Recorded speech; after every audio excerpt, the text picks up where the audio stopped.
Okay, I, Maria Dunlop, give the following statement of experience in relation to attendance of a family member in the Royal Emergency Department in May 2014. This family member has a traumatic brain injury and lives in assisted living, and I am his main carer. For the purpose of this statement, I will refer to him as B. B was experiencing an increase in seizure activity and was quite disorientated. I called the out-of-hours doctor, who called for an ambulance. We were brought into the ED by the ambulance staff. They got us a seat to wait for the nurse to come, and the ambulance staff explained to the nurse about B's problems. As he is brain injured, he has lack of understanding and is very unaware of what's going on, and has very, very poor communication and speech and lack of understanding. There was no triage as such. We were just handed over by the ambulance staff, and we had to wait in the corridor on a chair, and it was about 6 p.m. before we were settled in. B has to take his medication at 9 p.m. every evening, so the timing of the medication is very important to him as he stick to a routine. At 9:30, I asked our nurse if it was okay for him to take his medication, which I had brought with us. The nurse spoke to the doctor and advised that we had to wait until he had been seen by a doctor first. I saw a different doctor at 10:30. He said that we should be given the medication when it was due, so we gave the medication then. B needed to be admitted, but there were no beds available.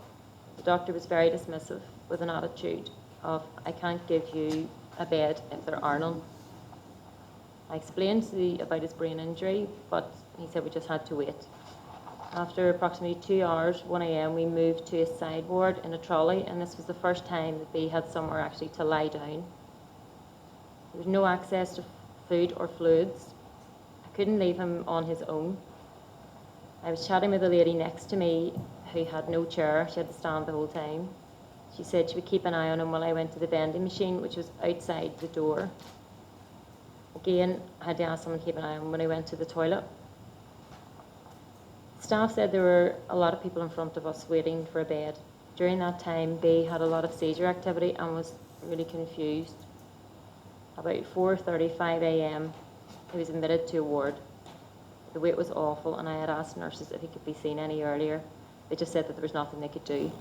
There was one really nice girl who tried to speed the process up, but she couldn't. I don't think anyone was interested in the fact that that he had the brain injury.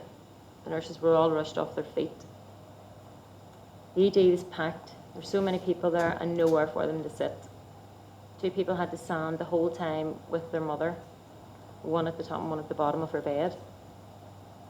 There was also a guy on drugs who was put in the trolley beside us, and another younger fellow came in also on drugs and then tried to leave. The nurses told him that he needed to stay, so there was a lot of confusion at that time.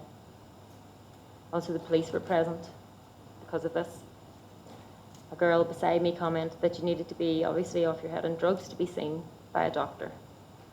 At one stage it became threatening as the 3 men were shouting, and you could tell that the nurses were concerned as well. He was anxious that there were all these people in casualty, as we didn't know if there was going to be trouble. The waiting conditions were not appropriate. I was beside myself with exhaustion and also worried about B because of his confusion. The department was noisy, and people with brain injuries don't like noise and need to keep things quiet and restful. In his own way, B was asking how long it was going to be. He asked me what time, repeatedly, because he was worried about his medication and totally exhausted because of the wait. He had so much seizure activity leading up to going to casualty. He dozed off in one point of the chair, and this is really concerning for the both of us. These needs were not addressed. I told the doctor who admitted him that he had brain injury, and he replied that he couldn't give me what he didn't have, and he couldn't magic up a bed. Unfortunately, that's the way it is. There's no attempt to communicate with B. I think the doctor was glad to get on to the next patient. He will be admitted. You haven't a clue how long you're going to have to wait. People tend to shy away because of B's speech problems. The brain injury is on his chart, and he is treated differently. People are concerned about his reaction, and I can sense it. I thought if he came into ED on ambulance, you would have been dealt with sooner. Obviously, it's not the case anymore. I don't know nurses have training on people with special needs and brain injury. Their main concern was to get B admitted. They kept coming back and checking blood pressure and things like that. His epilepsy does not cause him to fall down on the floor. It goes into like a trance-like situation and he's confused. Kept explaining this to the nurse and the doctor, and he took one of these when he was waiting on a bed in the take-in area of the hospital. The staff witnessed it, and maybe that pushed them to get a bed quicker. We weren't really involved in B's care at all. Due to the brain injury, he's very used to his own space and likes things to run in a uniform way. When he was admitted onto the ward, I think they should have had him in a room of his own. He was in a ward with other patients that he didn't know. He didn't know where he was, and he didn't want to stay, and so he got agitated at this stage. When I visited the next day, I was told that he was being discharged as he hadn't had a seizure. After all that time waiting in ED, I told him I wouldn't have him home.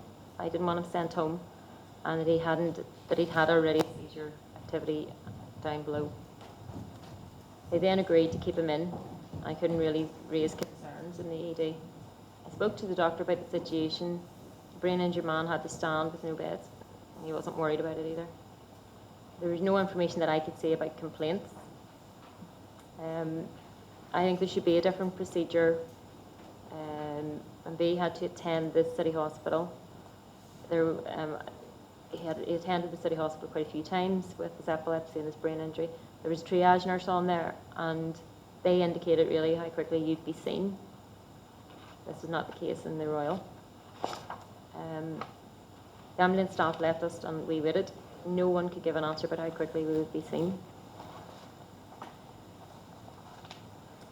I had been trying to get B into hospital from the previous Tuesday, but was told on numerous occasions that there were no beds in neurology. We then had to go through the accident and emergency because of the seizures. The experienced it at ED was just the start of a truly horrendous experience where he ended up in neurology ward for a month, then on to the Mater psychiatric unit for another month because there are no places for brain injured people. It seems no one wants to take the responsibility. I'd like to see shorter waiting times and maybe someone to speak to when you arrive at the hospital to explain that it's what's actually going to happen.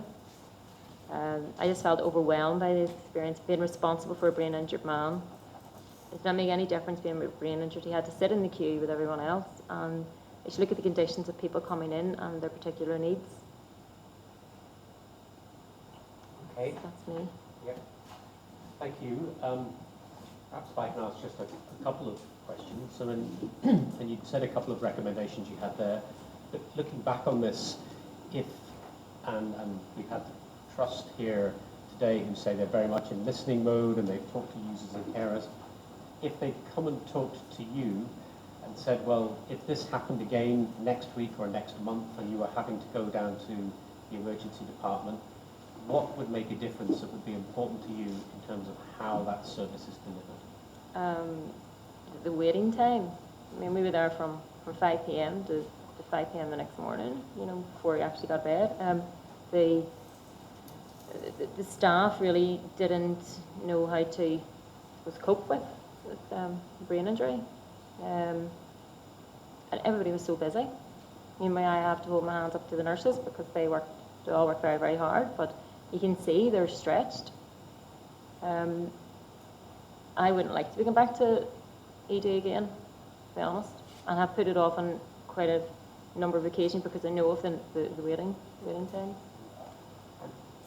What are the kind of things that, if they show more awareness of the fact that B had a brain injury, what are the kind of things that they could have done? Sure, dealt with it more quickly is obviously one. Yeah. Were there other things that would have helped you in terms of the fact that it was somebody who didn't just have a healthcare problem, but already had an issue more generally when arriving at Yeah, I think because he looks so physically well, it's very hard for people judge by people how they look. If they had wheeled him in a wheelchair, it would have been a different area altogether. But because he looked so well, it was almost as if we're looking after sick people. When I actually heard that from one of the nurses, and it's even maybe if we had been brought into a site where we weren't actually in a cubicle even. This was just sitting in a chair. I was sitting here, and B was sitting there. And we had to keep moving up as the next person came along. So it was about awareness, is that what you're saying? Yeah. It was, they should be more aware of Yeah. what the implications are Yes. of somebody who has a brain injury Yes. and comes to an emergency department. Also, the doctor that came to see him, I mean, he was just so dismissive. You know, he just did not want to know. He just wanted us in and out again. Okay. Marion, do you want to ask any questions? You had mentioned that you've been trying to get the hospital since the previous Tuesday. So I take it you've been to your general practitioner? Yeah.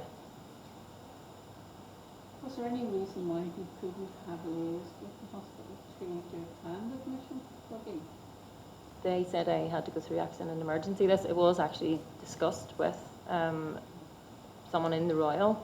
I don't know actually who it was now, because he has a consultant and he had his GP working for him. We had brain injury team working for him, and still couldn't secure a bed for him. But I take it he's well known to the neurology and Yeah. the brain injury unit. It was mostly in the city though before who he'd have gone to before, you know. But there were no. It was just really frustrating. From the Tuesday, they said there's a possibility there's a bed, and then they got back and said no, there are no beds. And this went on, and the consultant had said he didn't want them really going through accident and emergency, but at this stage it was a given. I had to end up taking him in then at the weekend. And did he get a place in He did. neurology from emergency? Yes. He was actually sent to just the normal ward first, and then because everything escalated, he got moved then to neurology, where he spent a month, and then because they didn't really know what to do with him, they sent him to psychiatric ward.